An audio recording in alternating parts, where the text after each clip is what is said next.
They call me High Tone. You? Donna. Mind if I walk with you, Donna? Sure. That version of love shown in La Bamba looked sweet, simple, almost too perfect, right? But here's where things start to feel a little off. Behind the soft music and dreamy scenes, something deeper was quietly left out.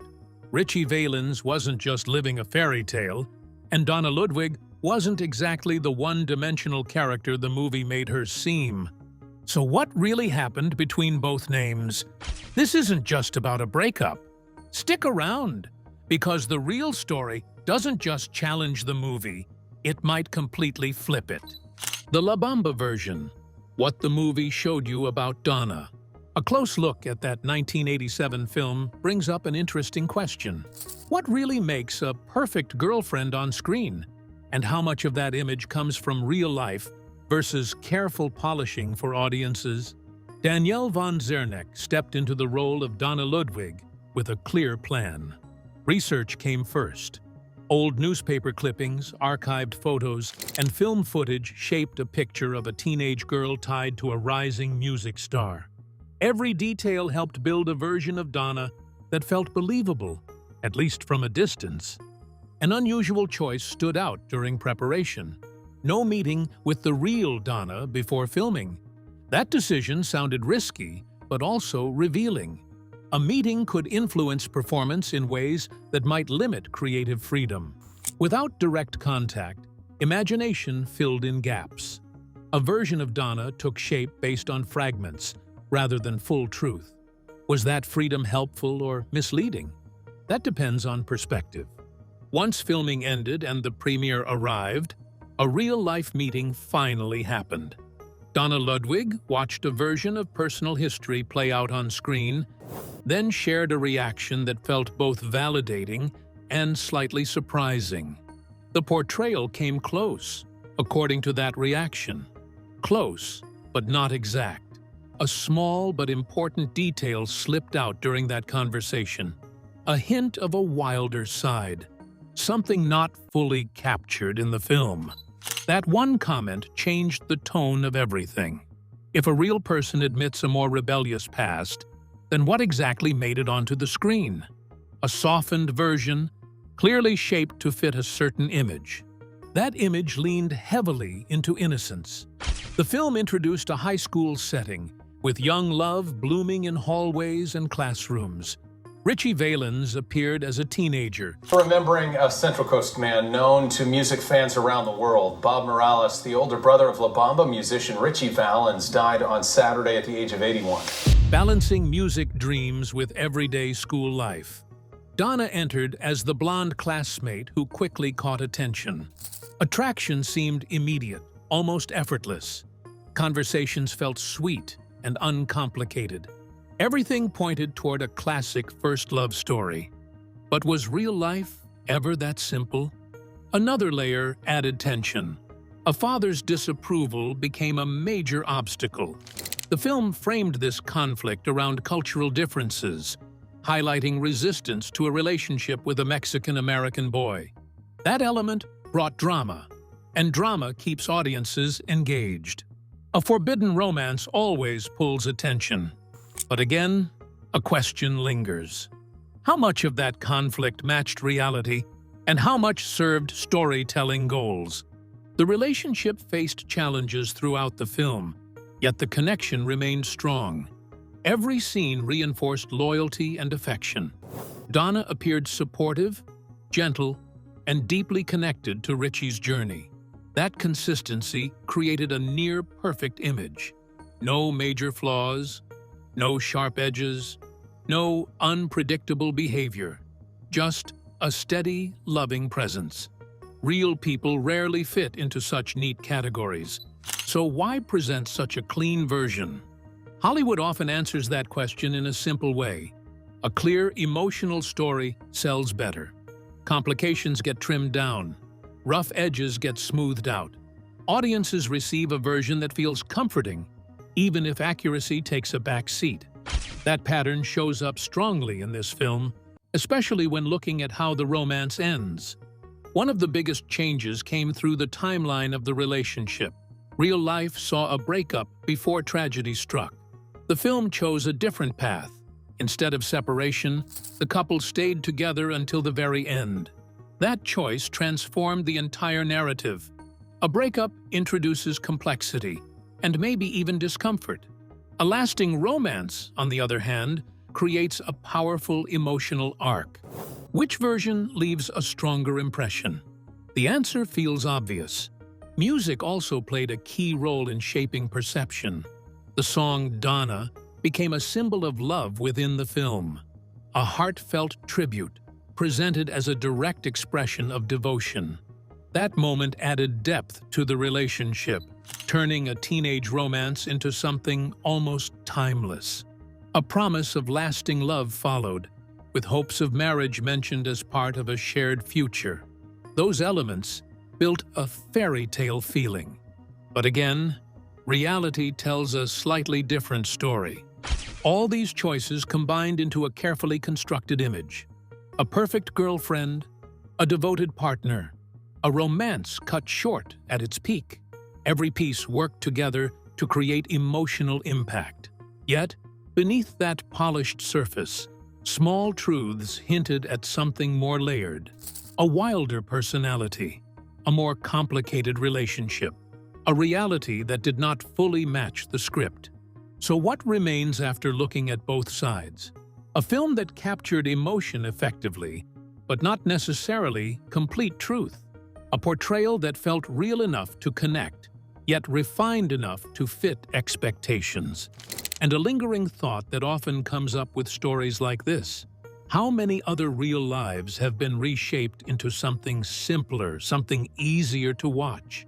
That balance between truth and storytelling never really goes away. Every adaptation makes choices. Some details stay, others fade.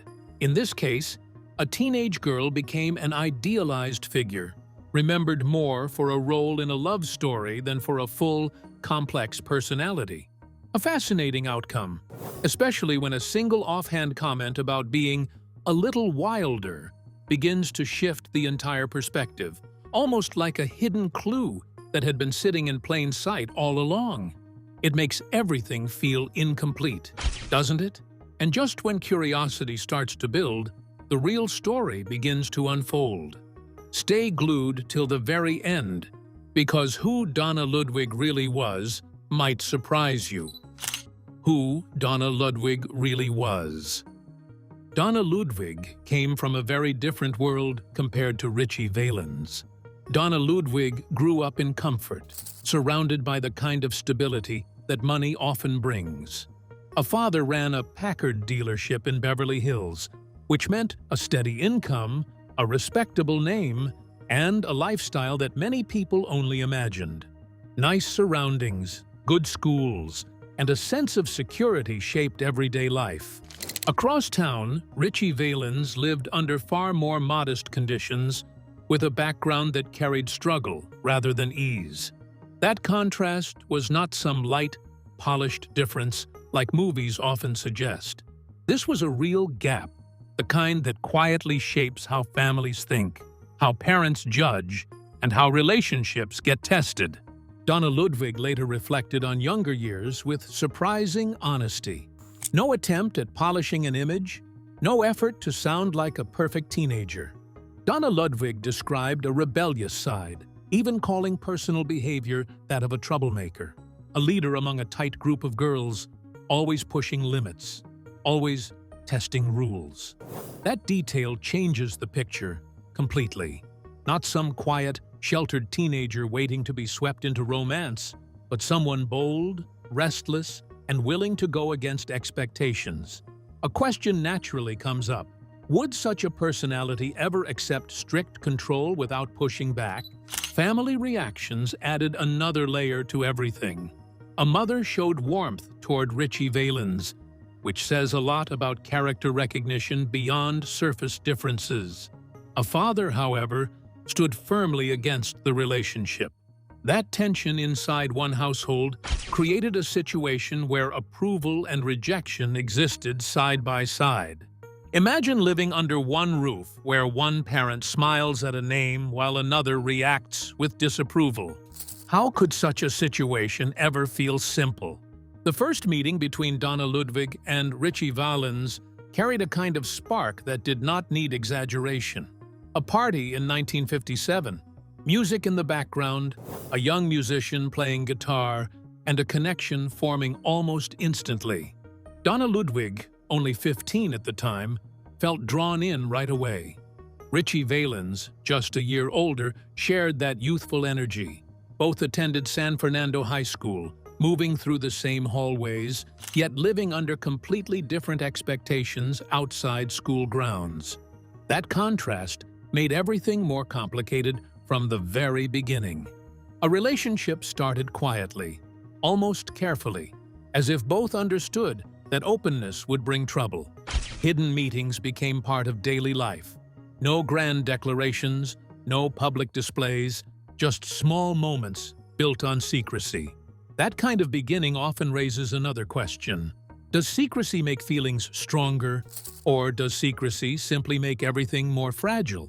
The biggest obstacle came from Donna Ludwig's father, and the reason behind that disapproval carried an uncomfortable truth. Judgment based on ethnicity shaped that reaction. Ritchie Valens faced rejection not because of behavior or character, but because of background. That kind of assumption speaks loudly about the time and environment. A belief formed without real understanding. A decision made without giving space for truth to show itself. Donna Ludwig never accepted that reasoning. Years later, strong words described that rejection, calling out prejudice directly. That kind of memory does not fade easily. Imagine carrying that frustration for decades, knowing that someone important in life refused to see another person clearly. Would any teenager quietly accept such a judgment without pushing back? The situation becomes even more striking when looking at Ritchie Valens as a person. No wild habits, no reckless lifestyle, no obvious reason for concern. Polite behavior, respect toward others, and a clear sense of responsibility defined daily actions. A young man focused on music and family, even dreaming about buying a home for a mother. That kind of goal speaks volumes. Would a father, given time and openness, have eventually changed perspective? That possibility lingers like an unanswered question. Donna Ludwig's rebellious nature played a major role in what happened next. Rules set by a father did not hold much power against a determined mind. Instead of stepping away, Donna Ludwig chose to continue the relationship, just in secret. That decision required courage, or maybe stubbornness, or perhaps a mix of both. Climbing out of a bedroom window became part of normal routine, not as some dramatic act for attention, but simply as a way to maintain a connection that mattered. Meeting spots reflected a simple teenage life, rather than anything overly dramatic. Places like the Rainbow Roller Rink or Bob's Big Boy became quiet backdrops for stolen moments. No grand gestures, no cinematic scenes, just two young people finding time together wherever possible. That simplicity makes everything feel more real. No need for exaggeration when reality already carries enough weight. Looking at everything together, one thought keeps coming up. How much influence should family opinion have over personal choice? Another question follows closely. At such a young age, how does anyone balance respect for family with a desire for independence? Donna Ludwig's actions suggest a clear answer, at least for that moment in life. Personal choice mattered more than approval. Feelings carried more weight than fear. A willingness to take risks defined every step taken during that relationship. In the end, this was not just about young love. This was about class differences, cultural bias, family expectations, and personal identity all colliding at once. A comfortable upbringing meeting a more difficult reality. A strict parent facing a strong-willed daughter. A young musician judged before being understood. And through all of that, one simple truth stands out. A connection had already taken root, fragile but impossible to ignore, even as obstacles slowly began to close in from every direction. Instead of stepping back, Donna Ludwig made a choice that would change everything, choosing to fight for that connection in the only way possible at that age, quietly and in secret, but with full intention. And what comes next reveals far more than expected, so stay glued till the very end. The truth about their relationship. Conversation around Ritchie Valens and Donna Ludwig often sounds like a perfect love story, mostly because of how Bamba chose to tell everything. Real life, though, sounds a lot more complicated, almost like something half-finished, full of mixed feelings and unanswered questions. That relationship lasted about 2 years, starting in 1957 and ending in 1959. 2 full years might sound serious at first glance, especially with a hit song like Donna attached to the name. But then a closer look raises a simple question. What kind of relationship stretches across 2 years but still leaves so much uncertainty behind? Reported accounts say both sides made an unusual agreement early on. Once music started taking over Ritchie's life, school became less important, and touring became everything. With that shift came distance, long stretches apart, different cities, different routines. So an arrangement came into place. Dating other people was allowed. Meeting up only happened when schedules lined up, and Ritchie happened to be back in town. That detail alone changes the tone completely. Not exactly a locked-in, all-in romance. More like something flexible, something that worked around a rising career rather than shaping it. And then another question comes up. Can something like that really be called a deep, lifelong love? Or just a teenage connection trying to survive changing circumstances? Phone calls still happened, though. Reports say Ritchie stayed in touch while traveling, sometimes even bringing up the idea of marriage. That sounds serious on the surface, but Donna never fully bought into that idea. Words from later interviews suggest doubt stayed in place the entire time. A belief formed early that fame would change everything, that once success reached a certain level, everything else would fade into the background. That expectation alone says a lot, almost like watching something while already knowing how everything would end. Not dramatic, not explosive, just quietly fading out over time. By the final stretch of that relationship, strain had already settled in.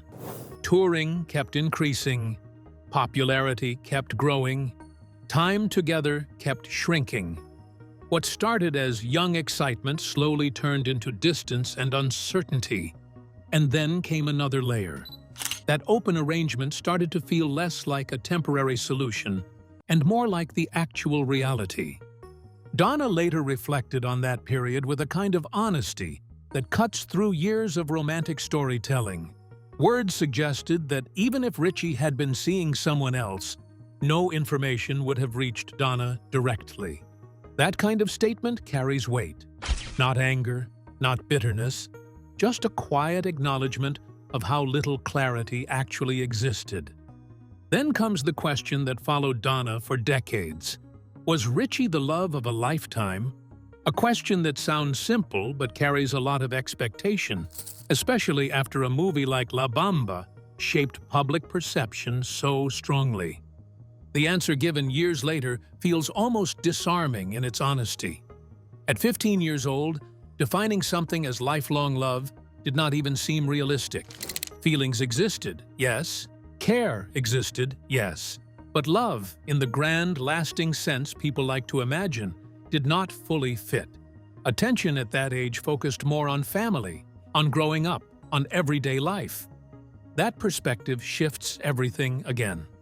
Suddenly, the relationship stops looking like a tragic, once-in-a-lifetime romance and starts looking more like a snapshot of youth.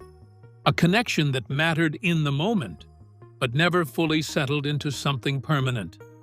Then another layer appears, one that complicates everything even more. manager Bob Keane offered insight that raises eyebrows. A memory of Ritchie mentioning the song Donna being written for a girl named Donna, but beyond that, not much else ever came up. That detail suggests something interesting. If the relationship had been as central and defining as later stories made it seem, would there not have been more mentions, more presence, more visibility? That absence speaks quietly but clearly. And then comes one of the most puzzling parts of the entire situation.